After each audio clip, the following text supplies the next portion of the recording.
I'm Cindy, and this is an explanation of why your back may be hurting from so much sitting. So pain science is a really complicated thing. We have pain for many different issues, and this might not be the thing that helps you, but a lot of times it can help. It can help quite a bit actually, and I'm going to use my little skeleton to explain what we're going to do today. So I'm getting closer so you can see. This rubber band is going to represent our psoas muscle, and our psoas attaches to the lumbar spine, not exactly like this, again, because I'm using it just for a visual understanding of how this is going to work. So it attaches to the lumbar spine, it comes around inside the hip and to this bony protrusion on the inside of the femur bone. And when we sit, this becomes short. And when we stand, this is asked to lengthen. This muscle is asked to lengthen.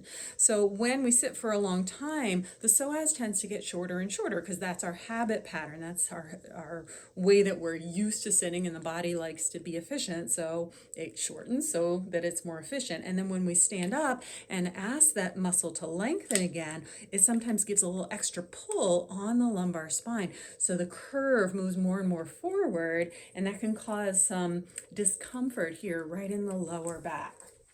So what we're going to do to help lengthen the psoas again is something that we can do seated anyway. So you don't want to try this in one of the rolly chairs, but if you have a chair that's just firm against the floor, then go ahead and try that. And we're going to pivot around to support the front or one of the thighs onto the chair, and then stretch back with the other leg. So I always recommend keeping the toe tucked under. You might even need to start with a little bit of a lean forward. This could feel really intense on the front of the hip and thigh.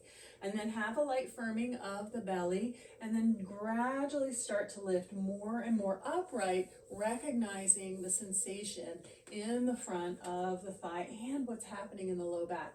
The more you kind of pull in through the navel and give yourself some extra abdominal support, that can also feel really good in your back and in your psoas. So hold that for a few breaths, then relax, and then make sure you pivot around and do the other side.